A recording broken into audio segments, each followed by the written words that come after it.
in here, huh? We saved a seat for you, Ruth. What remains is a dread so deep it's unnamed, deep in our gut, a weight of lead. Oh, America, what have you done? Even he didn't expect to win, he who must not be named. Yet all the same, with bigly effort and a bigger bad mouth, he fanned the flames of their discontent. The working stiffs, so dumb they pay taxes, making less than 40 years ago. The middle class now poor, the poor now destitute, but able to vote, assuming he knows the sacred secret to wealth. Better him than that black son of a bitch.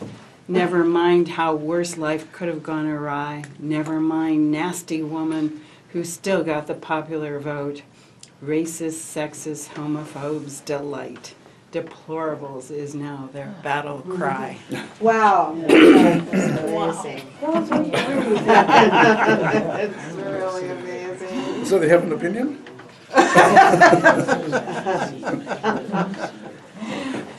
My Republican brother told me Well, yeah, I that a lot of things. deplorables is definitely the battle cry.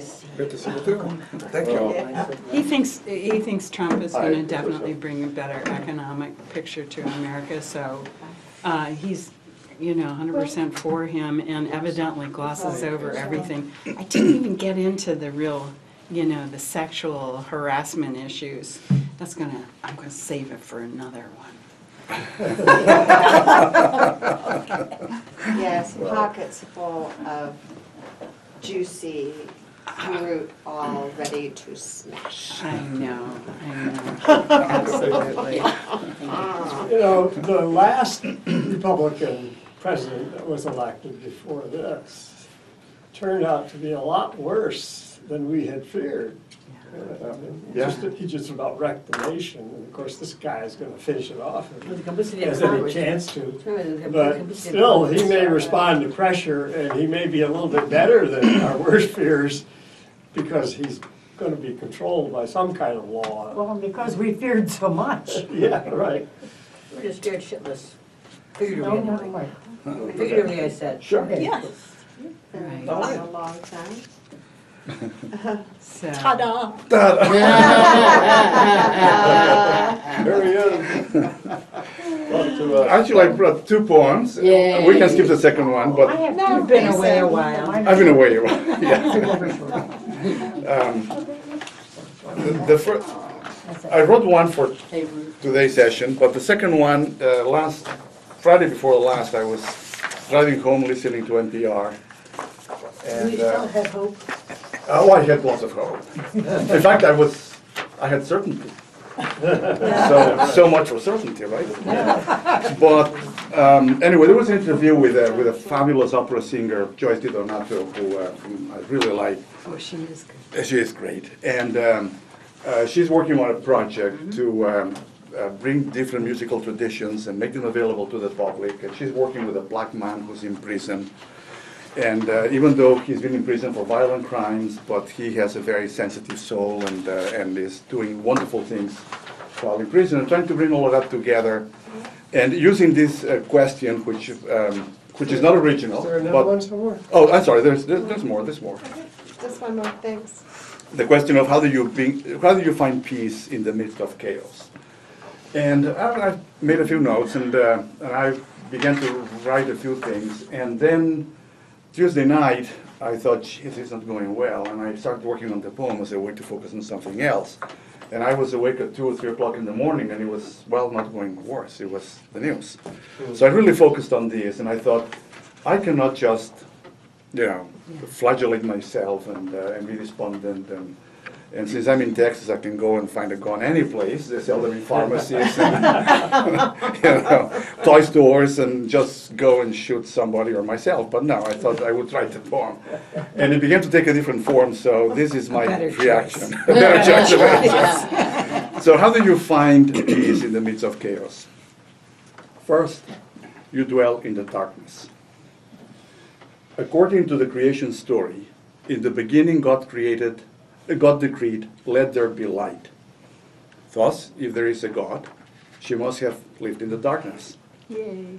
We imagine the abode of God to be peaceful, well-ordered, without chaos, like the refuge we seek when turmoil rushes in.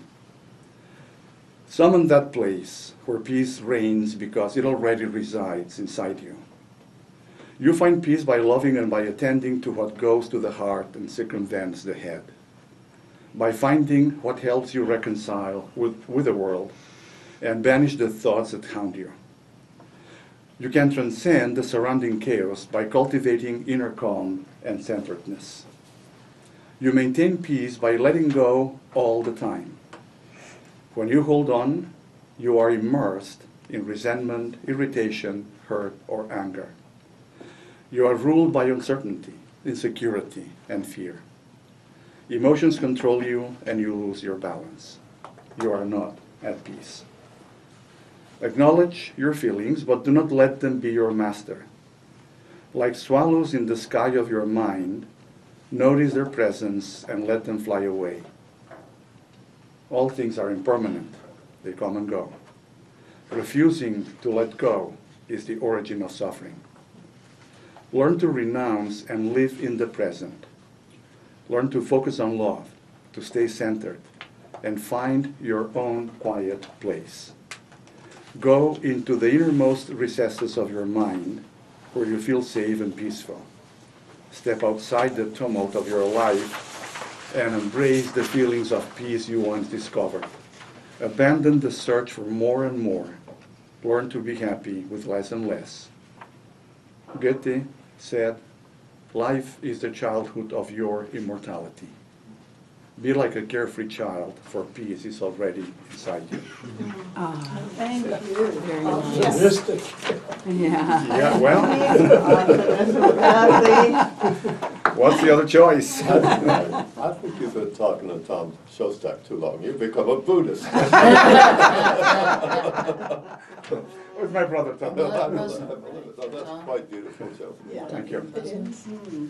I, It's Buddhist or Muslim? Yes. good answer. We're all Muslims. Yeah. Who said that? Yeah. Someone would have said that. Yeah, somebody. Muslim. Yeah. Muslim. Do the second. Sure. I like your refusing to let go is the origin of suffering. And I think that's true. It takes a very long time in your life to realize that you can stop suffering if you Yeah. choose. Yeah. Not in every situation, but in many. Yeah, Yeah. that's right.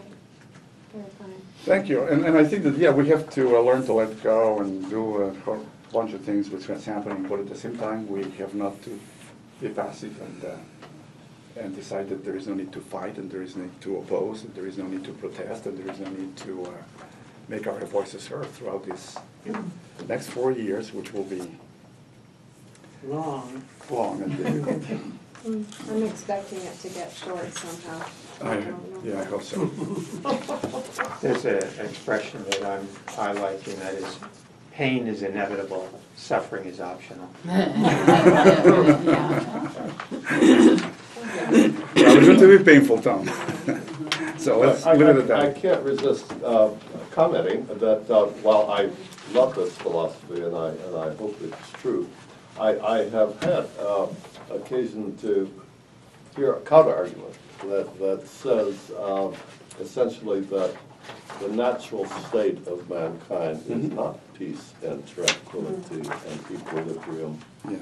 but on the contrary, conflict, a Marxian dialectic, a Hegelian Yes. dialectic. Yeah. And that things are only temporarily in equilibrium, but most of the time we have warring, a dialectic Yeah. going on. Yeah. And that maybe it's utopian, what a beautiful dream to think of peace, but maybe conflict is the natural state rather than peace being the natural state. I would agree with that. I think it is the only way progress takes place is through conflict. Yeah. You know, it's what I would say the law of three, that you bring together two opposing forces in order to generate the third.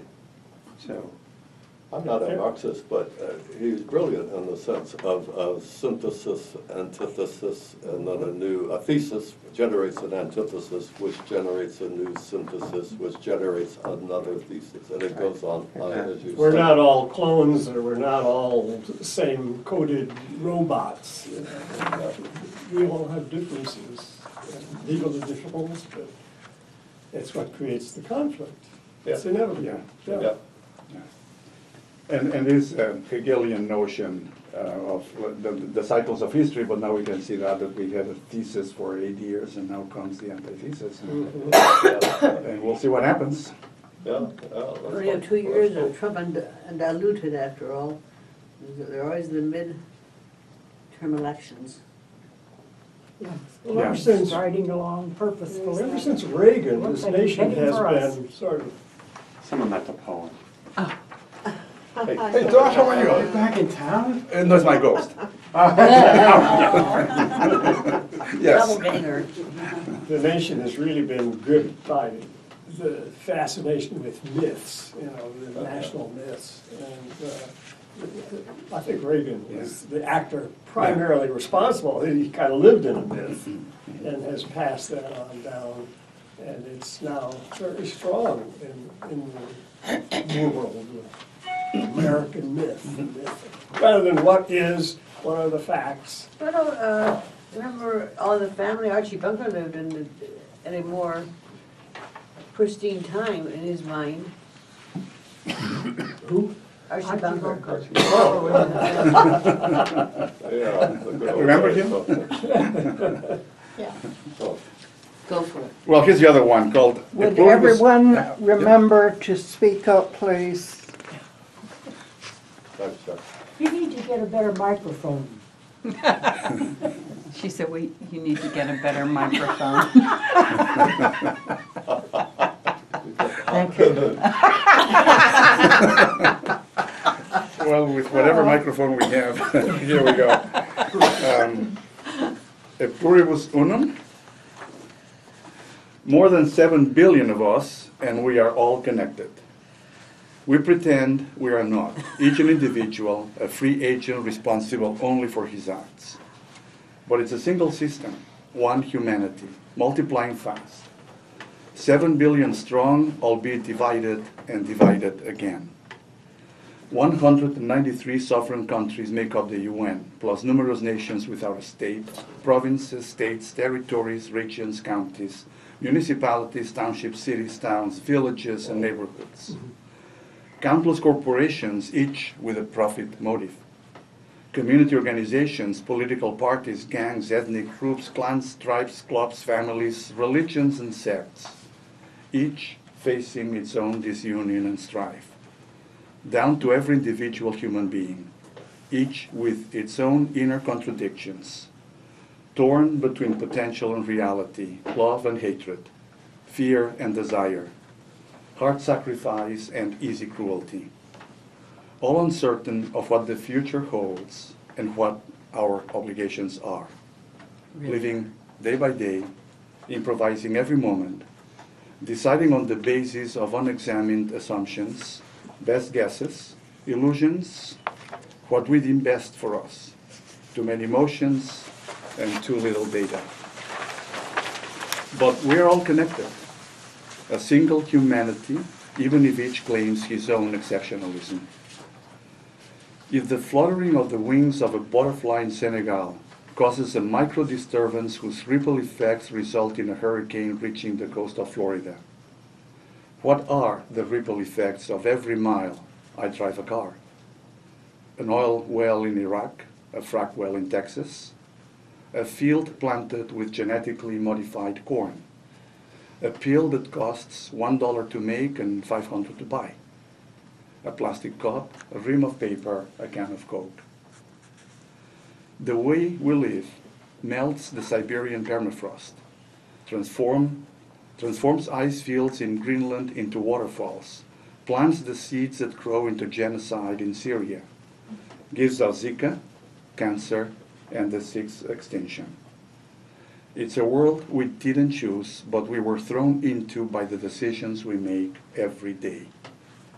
A path that leads to disappearing shores, toxic waste, flooded hospitals, politics on fire, FEMA trailers, and martial law. No individual can stop the course of history. Only when we recognize that we are all connected, that out of the many, we are one humanity. And we all have to work together with compassion, solidarity, and love, that we can prevent the worst horrors and silence the trumpets announcing our demise. Yeah. As pessimistic as you were optimistic. So who cares if Trump wins? We're going to hell anyway, right? It's a total loss, you know, the ball game is over. What is the sixth extinction? It's what a number of environmentalists and others argue that in the history of the world there have been 5 extinctions. A major one. Major ones. And the last one was the dinosaurs and a whole bunch of things that happened 60-some million years ago. And the argument is that now we are living the beginning of the 6th extinction, which is the first one caused by human beings, or at least partially caused by human beings. There's a well-known book with that. Yeah, with that title, with that same title. Yeah. Yeah, Yeah, Okay. well-known book. yeah. In The fact, it's a great book. Holocene, they call it The Anthropocene. Anthropocene. Anthropocene. The idea that we are entering now a new era, the first era in the history of the human planet that is supposed to be affected by the activities of human beings. Joe, I have a major problem with your poems. Good, thank you, goodbye. Now, what's the problem? There are no footnotes. I don't understand this. I think it's usually this one. It took a long time, It takes a- but I think Felix and I have been under the thumb, the influence of a distinguished member of this group. Oh. So I hear you. No footnotes. But I'll write a few for the 6th extinction and whatever. You could do a few toe notes, you know. Yes, I could do that. Yeah. I could do Tiny footnote. Or inch notes, however you want. Mary, the world awaits. You're next. This is borrowed from my wonderful niece. She wrote it. And I have to explain quickly what it's about, because the next day after when all of us were mourning, we started a chain. And it keeps on. It's my family. And it has given an outlet for people to talk about it. Oh, I've got lots of them. Did you do this in email? Hmm? Did you do this in email? Yes, so it's been an One amazing, more. one more. 2. Oh, okay. It's been an amazing thing, and it keeps on because things were happening inside of it as well as outside of it. And my niece, Catherine Boone, wrote this, and I was just amazed by it. And I couldn't write something that was mine, but I stole hers. No, she's fine with it. Catherine Boone. I have been grateful during this time for the watchful eyes of my children, especially Claire, who is 4 years old, who understood that we thought Donald Trump was not a nice man and would not be a good president, and was upset and fearful at his election. I have been conscious of how she is seeing us react to all of this, and it helped me find and hold on to the better angels of my nature in a difficult time. Much as Aunt Nancy, that's my sister, described, I found myself wanting Claire and Samuel, that's Catherine's one of them is 2 years old and the other one's 4. Our response to the experience feelings of deep and bitter disappointment and of frustration and anxiety, but to respond to them with resilience and resolve. I want them to see us learn from what has happened, but focus our energy on what happens next. I want them to see us conduct ourselves with love and compassion even, especially towards those who have not done the same. I want to be sure that they understand that strength is no virtue at all. It is accompanied by an equal or greater measure of kindness. And I also want them to understand what I did not understand until now, which is how much democracy requires. It requires more than your vote and your money. It requires your time. It requires you to knock on doors, to register voters, to drive people to the polls on election day. I did not do these things this election, and I am accountable for that. I feel, as I know all of you do, true fear at what this presidency will bring. It fortifies me, however, to think of previous generations of Americans who found courage in circumstances much more difficult than these. The Alien and Sedition Acts were passed under Adams. You can imagine what laws like that, enacted so early in the Republic, might forever change our understanding of who is not an American, but they ultimately didn't. All the northern states passed statutes that abolished slavery during the presidency of Thomas Jefferson, who owned and profited from the forced labor of enslaved people his entire life. Woodrow Wilson was a deeply racist as president, but he also shepherded us through World War I and founded the League of Nations. Skip the line. Now I lost my place.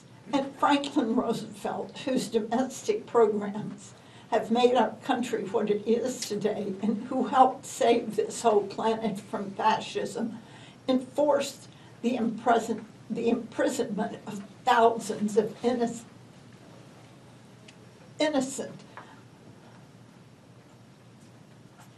citizens who happened to be of Japanese or German descent, and tried to basically dismantle the Supreme Court. Well, we're back there again.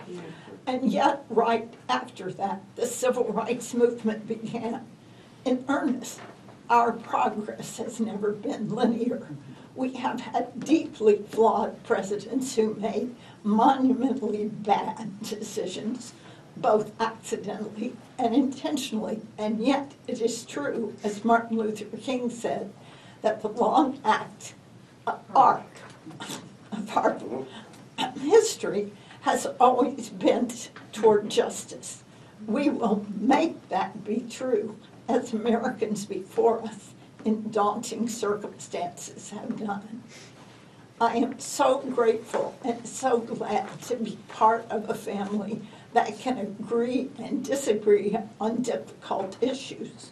When I talk about the election with other people, friends and colleagues, and my Uber driver who lives in D.C., I want to remember the tone of this conversation and know this is how everyone should talk about politics always, starting from a place of love and deep respect. That's very Oh, my. fine. Yeah, It's a lovely, lovely letter. Yeah, beautiful. she's, Awesome. Yeah. She lives in DC? yep, yep. I don't know if they will continue because her husband is, Yeah, that's it. is Stay a, there. Yeah, a lot of shaking up. you know what? He's a what? He's a, he works for Obama. Oh. He's a lawyer, a very incredible lawyer. So, That is, thank you for bringing this. it's, The business about democracy requiring, Try to- you know, I spent Partners can- many years Together. as an active environmentalist, and I was constantly in battle with political organizations at one level or another.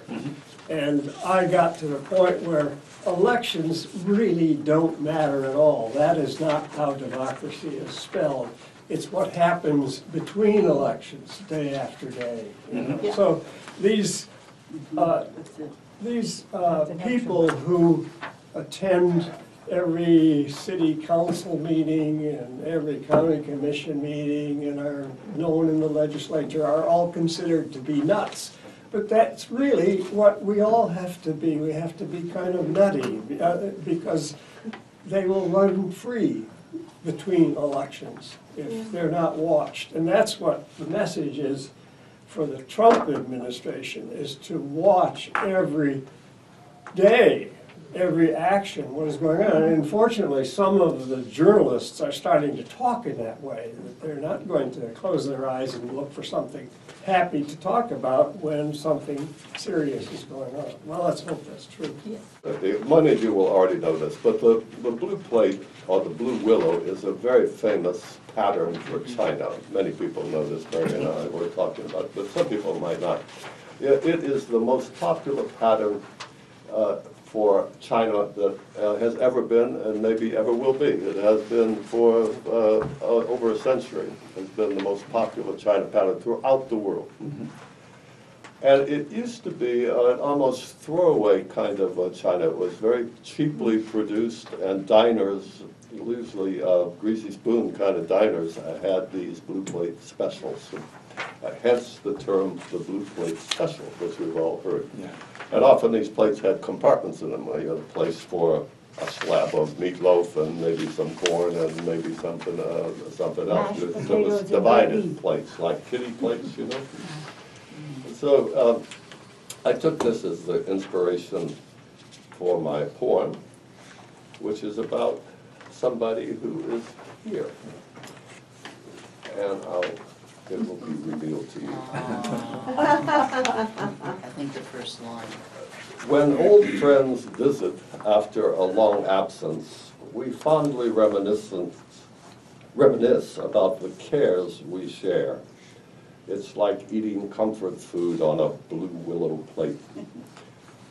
It's no commonplace meal or ordinary reunion. There is history on the plate of our friendship. A blue plate pattern tells a tale of enduring love, just as our guests reaffirm strong affection. Traveling from afar to visit, they show they care and their awareness that we also care for them. A coterie of colleagues is like a set of china. The set is broken when key pieces are absent. When missing pieces turn up and reassemble, it is an occasion for delight and for celebration. These sentiments aren't voiced explicitly. Being together suffices to make us happy. You missed us and we missed you. Welcome back, Joseph and Adriana. Yay. That's the both of you. That's to Joe and You're gonna get a hug. My friend, my buddy. So are you here to You visit are or to much stay? missed. Adriana didn't come. No, she's in town. I didn't come to this. I'll give you an extra copy for her. Thank you.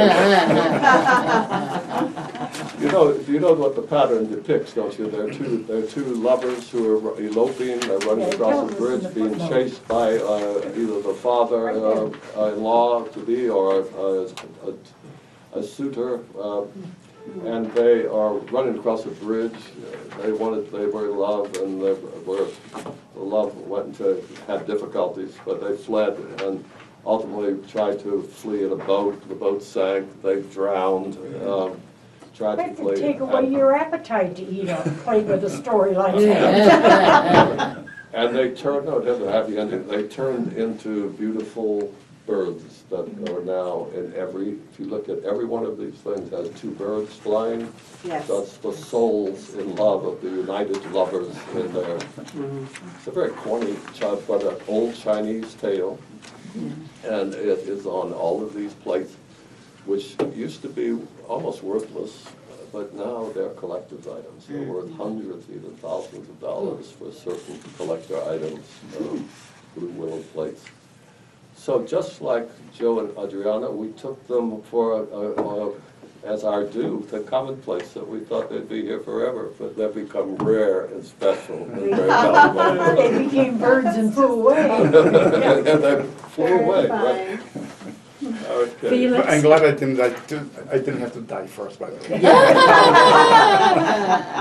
way. Sorry. That's a positive. Look carefully at the birds next time. On some plates patterns, one has a beak that is closed and the other has a beak that is open. Oh, they're coming at, they're about to unite. And others have both beaks open, so it depends on who was the artist designing that particular one. I didn't This know looks that. like the Johnson Brothers blue plate, blue willow plate. There was a guy by the name of Turner, Thomas Turner, who first mass-produced it. People count many things. Presently, some think of turkey wings. Will there be enough for those desiring one, or will some have to settle for turkey on a bun? Let us back up and try to be effective. It is good to put more matters in perspective. How can we assist to keep a proper corrective? Can we be like a detective finding a connective? We should be selective, not subjective. Let's include reflective, protective, and respective. Counting starts in one's childhood and usually continues into adulthood. We count toes, steps, clothes, and roses. Excuse me. We count toes, steps, clothes, and noses. Let's include an item of sweetness and beauty, roses. Where did we get the idea to call toes piggies? It began long before there ever were any hippies. At this stage in life, one should focus on counting blessings. There are many factors in this category: caring, resting, progressing. We might face lots of testing. May they not end in our wrecking. Let's look to the positive. There are so many. Maybe some could be awarded a shiny penny. A song states, count your blessings, name them one by one. Some have said, there are so many, I need to do 10 by 10. For U.S. citizens, each day is filled with many wonderful blessings. We have a land of plenty, while others endure issues that are distressing. This Thanksgiving, a powerful activity to do when gathered together, let each one, young and old, identify their favorite blessings all together. Happy Thanksgiving.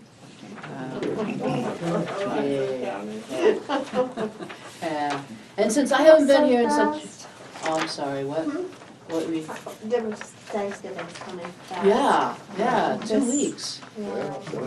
You've channeled Larry in this. I hope you know. I did what? You channeled Larry. I don't understand what you mean. He has that same repetition of rhyming words. And so as you were reading, I thought, oh my gosh, this sounds like Larry. Well, that wasn't intentional. I do try to rhyme. In fact, I work at making the Yeah. lines rhyme, In your sixth stanza. which starts with, Let's look to the positive. okay, I think your rhythm would be better if in the second line you took out shiny. okay, Let's look to the positive, there are so many, maybe some could be awarded a penny. A shiny penny puts extra beats in there that don't work. okay. Thank you. Okay, but she's still checking on that. All right, and since I haven't been here in such a long time, and in fact, I'm planning to do a program about counting our blessings, I would like to sing this. When you are discouraged, thinking all is lost, count your many blessings, name them one by one, and it will surprise you what the Lord has done. Count your blessings, name them one by one. Count your blessings, see what God has done. Count your blessings, name them one by one. Count your, I'm too tired. Count your many blessings, see what God has done. Are you ever burdened with a load of care? Does the cross seem heavy you are called to bear? Count your many blessings, every doubt will fly, and you will be singing as the days go by. When you look at others with their lands and gold, think that Christ has promised you his wealth untold. Count your many blessings, money cannot buy your reward in heaven, nor your home on high. So amid the conflict, whether great or small, do not be discouraged, God is over all. Count your many blessings, angels will attend. Help and comfort give you to your journey's end. Trumpetgeddon. Our dreams, hopes, and glass ceilings were crushed. All the poles reinforced our ivory tower hubris and seclusion. The unwashed and poor educated masses could not overwhelm our liberal certitude. The politician I called the onanistic twat had masturbated successfully both physically and psychologically to the office of the presidency of our nation. Oh, what to do, we impotently cried. Certainly, the world in his hands would come to a Frostian or an ocean end. Fire, ice, bang, or whimper. Where is our Deus Ex Machina when you need it? I guess our collective atheism removed that literary device from our poetical arsenal. What shall we do? Oh, what shall we do?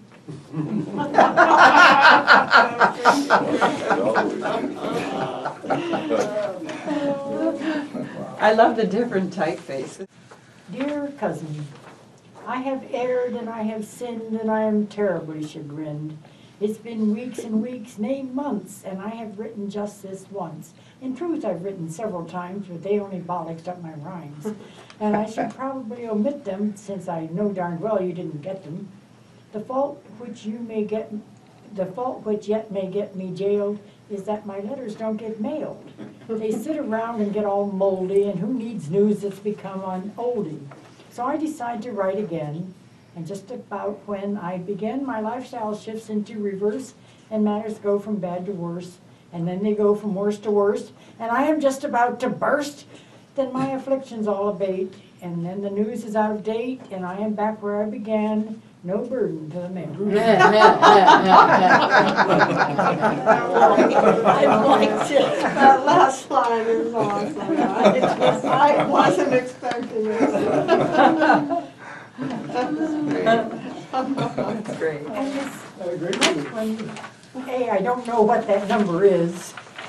A million subtract 70. I don't know. Oh, no. X is 10, so 10, yeah, XX so- would be 20, but L is 50, I think. 50. So And then then M is a for- million, so it probably can't be M's a read. 1,000. So it probably can't even be read. And I don't know what I was drinking when I came up with the first line, so then I went from there. Oh. In a highly unlikely combining of forces, an army of salamanders, eagles, and horses took the field and some to the air to rout out a foe that was encroaching on their ancestral lands, their heritage, inciting them to inconsolable rage. But despite their struggles, upheavals, and rants, The place was overrun with carpenter ants. Salamanders, eagles, and horses. So if you can make sense out of that. You are in such a cheerful mood. That's good. This too shall pass. Oh, that's great. I have a poem that I started that was about the election, and I thought, I don't need to prolong my grief this way. Yeah, I just Yeah. let it go. yeah. We've been doing Trump for quite a while, actually. Oh, wait a minute. Yeah, your Trump one Yeah, 'cause Ella's, was I awesome. think Ella's 50. That everybody really enjoyed it. By the I mean, way, yes, it was. I couldn't find you to say thanks and goodbye Oh, when I left. I don't know. I don't know where you were. I wouldn't I know where have been you able to are. find anyone. I would have expected it to. And are you still eating chili? Because Yeah, we still, well, we have people that come by and When it's combined like that. and take it home. Yeah. Well, this is kind of different. This isn't the kind that we're supposed to put in our ear, like, Extra ones. who was it here? Kathy, we count on you to take us outside Take us out. into nature. Yeah. Yes. But I'm not that of one, but I don't think I want to drink that It's a treat. Socrates didn't It like might be it. nice to have a little bottle of it at home somewhere. Just in case. Everybody got one. The hemlock. She wore her long, slender branches draped in greenness. Often she danced with the breezes, though feet were planted firmly in the earth. The birds who nested near her higher branches were sent abroad each day to keep her informed of the forest's happenings. They would fly home and tell her all sorts of tales. Of sleeping owls, still scary with one eye open, their ears alert to every sound. They sang to the tree of larger birds who swam in the creek and how they'd tried to do that. Woodpeckers, she liked their rhythmic attention. In the fall, she let go of cones but kept her greenery. Winter days were long and cold. Her birds flew south. She slept and dreamed of spring. Yeah, that's lovely. Very nice. Another 4 months we'll be doing the same thing. What? Another 4 months we'll be doing the same thing. Dreaming of spring. Oh, After the long Athens winter of rayness and wet. One of the, I have two very short poems, and I've been thinking in short pieces here lately, so things don't come out too well. But anyway, I heard this discussion of John Berger and Susan Sontag, and Susan Sontag is tremendous, now dead, was of course a tremendous public intellectual and so impressive a person. And in this 1983 discussion, she was so impressive, so commanding, it was just a delight to listen to her. And the two of them spent a lot of time working around this simple idea, that I put into this poem, Story of a Life. The story of a life ends with and is formed by death. Some stories, it is said, end with marriage. They are grouped as the happy stories, but there are exceptions there too. If stories of a life can end with marriage, cannot they, au contraire, begin with marriage? What begins a life? It must be something more complex than sperm meeting egg. Yet it remains, the story of a life is finally launched with death. Wow. It's so true, isn't it, that we have so many stories that said they married and they lived happily ever after, and that's the end of the story. As if, Yeah. you know, these 20-year-olds who just eloped. Right, That's they not- that's threw not away the like- rest of the book. yeah. Wow. Yeah. I like Susan Sontag too. She's written some very moving stuff about cancer because she died of cancer ultimately, and wrote a very moving way about it. And it was, she couldn't stop writing about it, and so it's become part of the catechism of cancer victims. But helpful. Oh yeah, yeah, ultimately helpful, yeah. Yeah. Oh, to fly when one more grocery trip nags. Oh, to fly when love has gone stale. Oh, to fly when the full moon beckons to beyond. When the daily slog seems nothing more. When the call to serve others has gone hoarse. Oh, to fly when relatives are a tiring bore. When escape from blocked tears seems possible. Oh, to fly when memories suggest time can be lively. When birds flash and chirp of freedom. Oh, to fly, but the weights pinning down are so heavy.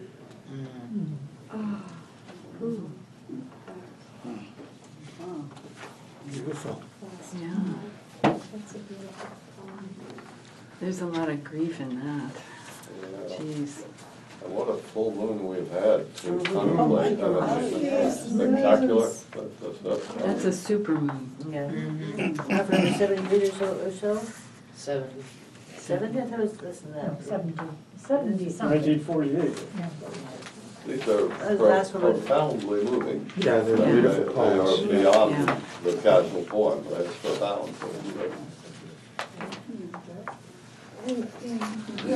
But, you know, I think that writing poetry is like the thing that has helped me the very most in my life is just to work out feelings in the poems.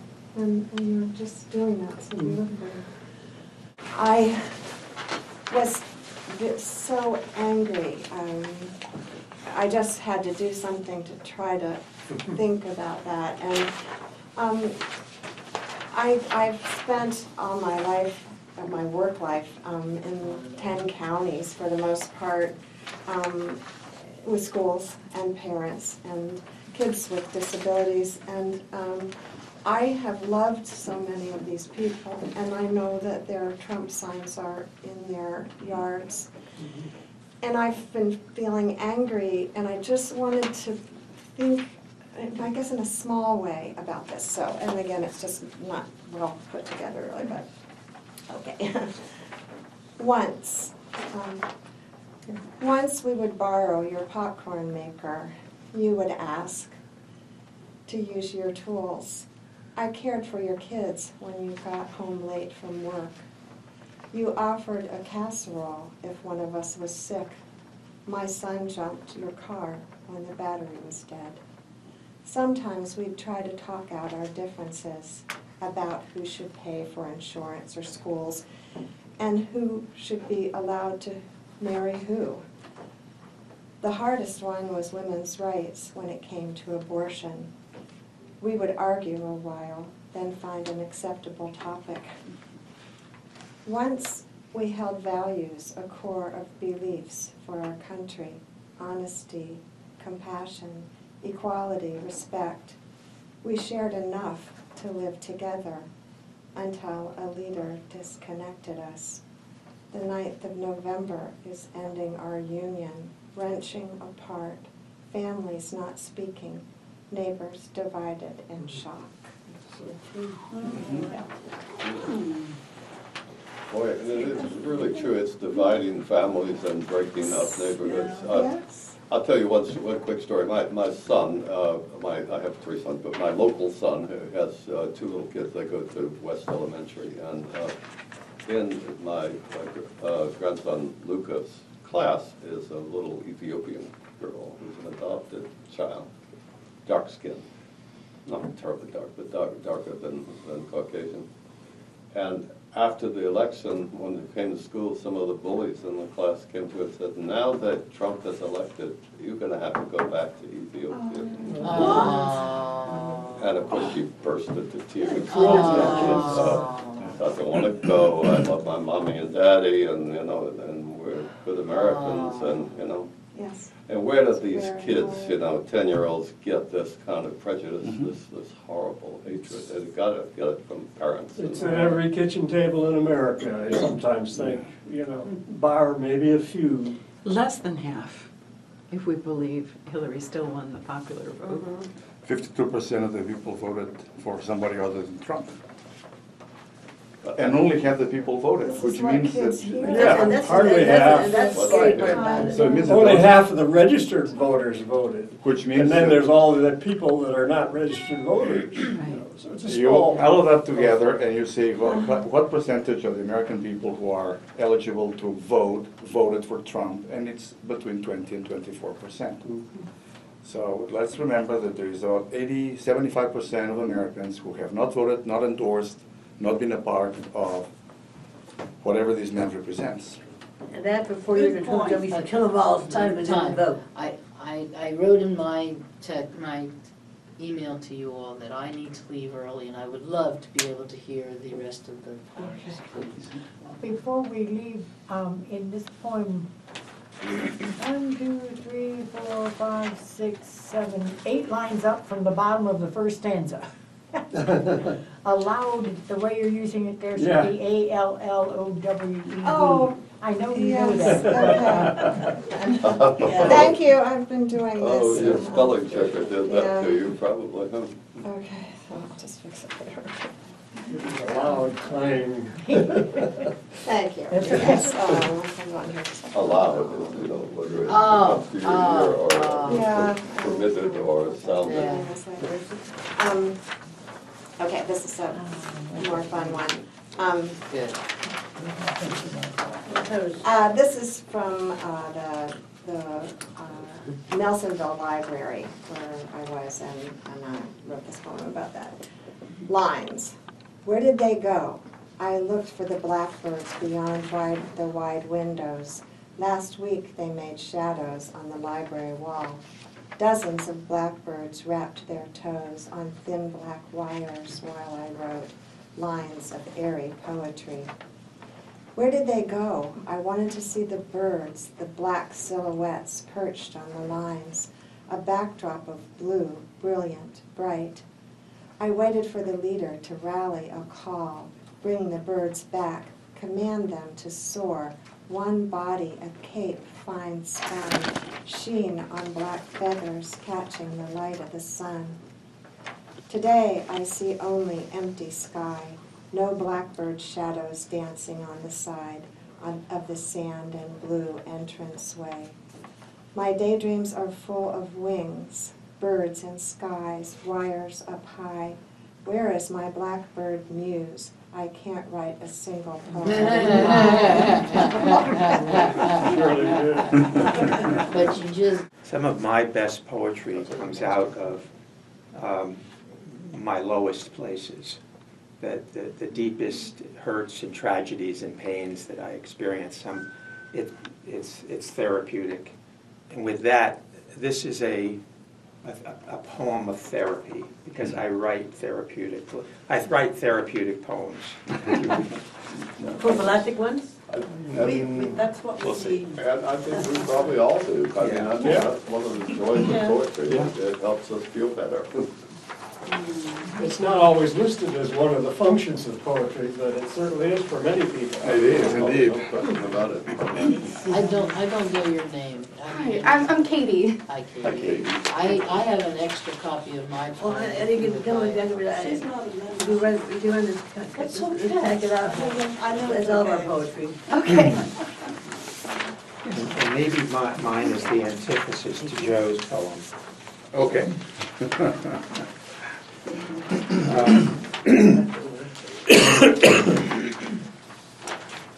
Excuse me, I'm taking a stand. Go ahead. I cry for our country, now split and diseased by racism and hatred, so many displeased with a man now in charge who only mocks the pain of the many oppressed who can't share the gain that the wealthy and privileged enjoyed for so long, and now freely can use to perpetuate wrongs in their war against Muslims, minorities, gays. I am sure that they'll find many more ways to spread their wrath and punish the press, writers who dare show how the poor will get less of the freedoms and rights we've gained all these years.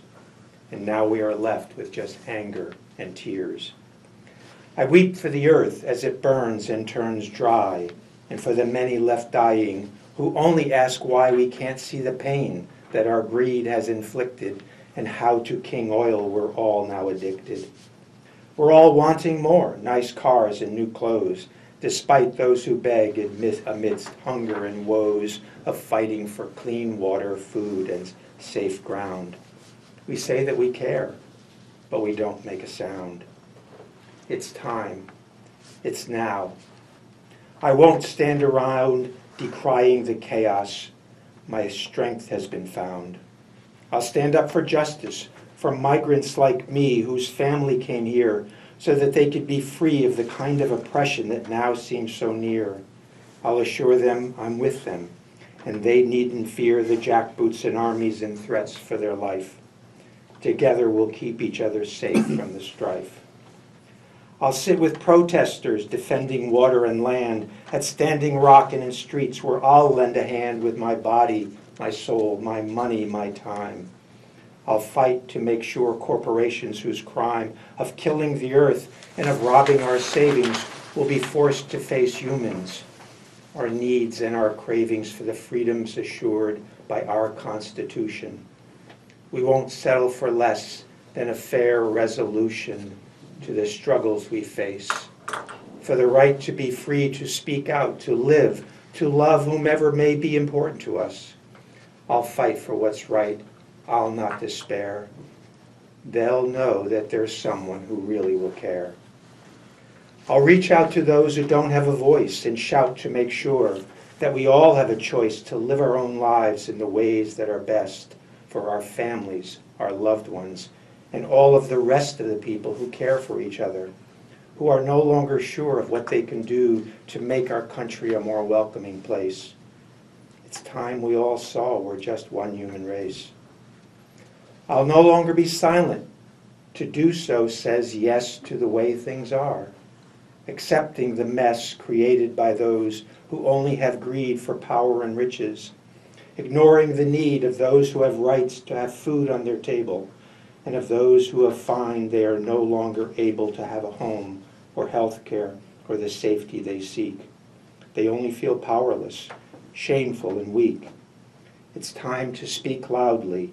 My voice will be heard in support of equality and peace. You have my word. I've finally grasped it. The people have clout. I'll make noise and take action. That's what it's about. If I want what is fair, desiring justice for all, no more business as usual. It's time to stand tall. That's wonderful. Yeah. yeah, absolutely. And I don't see any contradiction. I mean, the best way to do this is the things that I was saying. You stay centered, Yeah. you touch the place in your heart that is at peace, and you approach this with the best possible attitude, with love and compassion. Thank you. Yeah. But that's what you do. You stand up tall and you fight for what you believe. Yeah. Yeah. And tell me about the United Nations, which was born in 1945 when the great evils We need. of Somebody just- Nazi Germany Did you and bring one? Japan were defeated, Italy. when the worldwide depression in the 30s I'll went say my away, dues, it No, was go good to get next. to be here. and when just all have a good these time. evils were cured, Hand me that we pie. had the United Nations develop since nothing in this country is ridiculed, and fairly much so around the rest of the world. Yeah. So tell me about United, Yeah, and thank tell you. me about Is this the future. There'll be a lot of broken dishes to go back to Uh-huh, that will play special. Yeah. That's for sure. yeah.